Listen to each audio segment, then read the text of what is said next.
It is May 31st, 1995. A woman walks into the ultra-luxurious Radisson SAS Plaza Hotel in Oslo, Norway. She approaches the front desk, checks into room 2805 under the name Jennifer Fairgate, and goes upstairs. 3 days later, a security guard stands outside that exact door. He hears a gunshot from inside. When police breach the room, they find her body on the bed. A single bullet to the forehead. Case closed, right? A tragique suicide. Except, Jennifer Fairgate didn't exist. Every single clothing tag from her designer wardrobe had been meticulously cut out. Her passport was gone. Even her toothbrush and toothpaste were missing. She had no wallet, no cash, and no ID. The serial numbers on the gun? Chemically erased. Who was the woman in room 2805? And why did someone spend hours erasing her entire existence from the face of the earth? To understand this mystery, we have to look at how Jennifer got into the hotel in the first place, because it shouldn't have been possible. The Radisson Plaza was Oslo's premier luxury hotel, towering 37 stories high, heavily secured, and frequented by world leaders and elite business moguls. When she checked in, she claimed she was from a small village in Belgium. She also wrote down a second name on the registration card, Lois Fairgate. A husband? A partner? No one knows, because Lois was never seen. But here is the first massive red flag. Jennifer didn't show an ID. She didn't provide a credit card. In a 5-star hotel, she was somehow allowed to walk away with a key to the 28th floor without paying a single cent up front. For the next 3 days, Jennifer was a ghost. Maid service noticed something strange. The room remained completely untouched, almost as if no one was sleeping there. Yet the Do Not Disturb sign hung stubbornly on the doorknob. Keycard data showed she left the room for long, unexplained stretches of time, once for a staggering 20 hours. Where did she go? Who was she meeting in Oslo? By Saturday, June 3rd, the hotel finally realized she hadn't paid her bill. A message was sent to her room's TV screen requesting payment. Jennifer clicked OK to acknowledge it. A security guard was sent up to room 2805 to collect the money. The moment the guard knocked on the door, a gunshot echoed from inside. The guard, terrified, didn't enter. He ran back downstairs to get backup, leaving the door completely unmonitored for nearly 15 minutes. A critical mistake. When authorities finally opened the door, the room was locked from the inside. Jennifer was lying on the bed, dead. The gun, a powerful Browning 9mm pistol, was resting in her hand. It looked like an open and shut case of suicide. But when investigators started looking closer at the room, the scenario turned from tragic to terrifying. The room was completely devoid of clues. There was no luggage, no passport, no keys. But it's what was there that baffled police. Jennifer had brought an abundance of ammunition, 34 live rounds, but absolutely no personal items. No toiletries, no cosmetics. And then, the most chilling detail of all. Furthermore, the forensic science didn't make sense. There was no gunshot residue on Jennifer's hands and no blood splatter, both of which are almost always present when firing a high-caliber Browning 9mm. The serial number on the gun had been professionally removed using acid. This wasn't just a suicide. It looked like a professional cleanup. So, who was Jennifer Fairgate? In 2016, her body was exhumed for modern DNA testing. The results proved she was of European descent, likely from Germany, born around 1971. But her fingerprints match no database in the world. Her DNA matches no missing person report. The leading theory among modern investigators and intelligence experts is that Jennifer was an undercover operative, a spy. In 1995, Oslo was a hotbed for back-channel global diplomacy. If she was a secret agent killed in action, her own agency may have been the one to scrub the room, cut the tags, and erase her identity to protect their operations.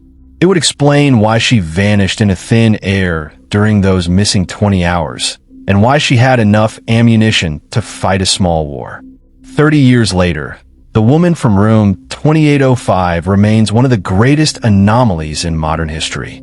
She came from nowhere, stayed for 3 days, and left behind a puzzle that the world's best detectives still cannot solve.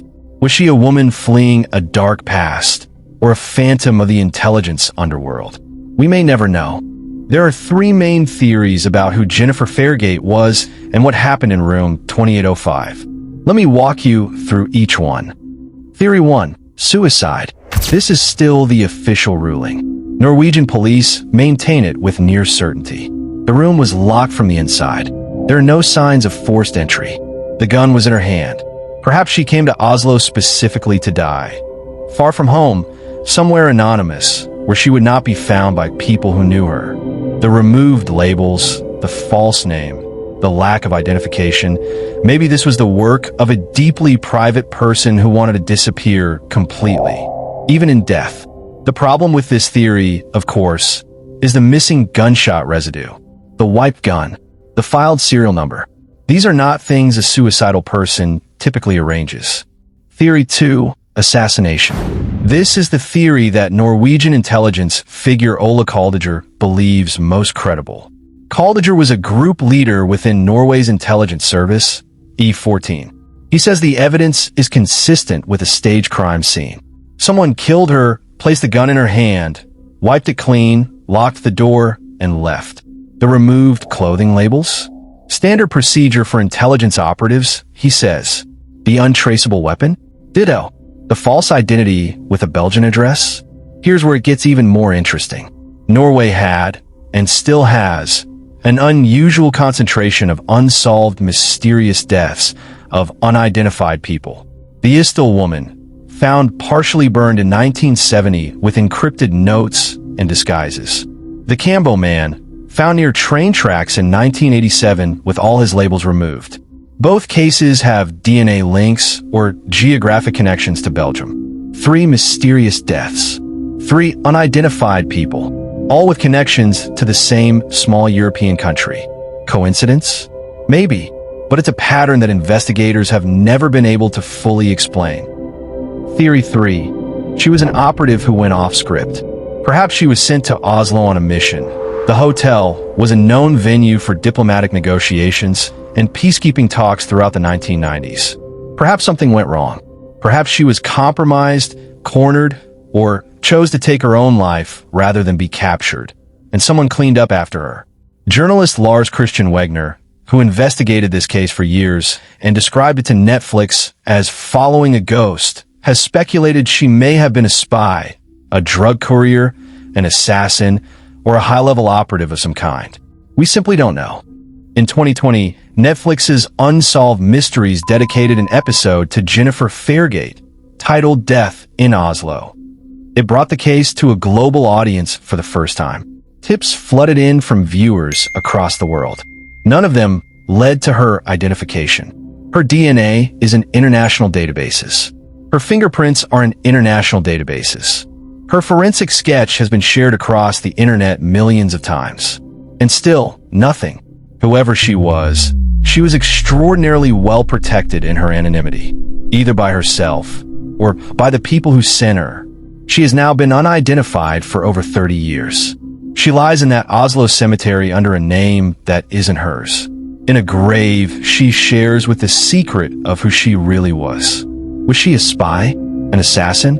A woman who simply wanted to vanish? Was she murdered, or did she choose this end?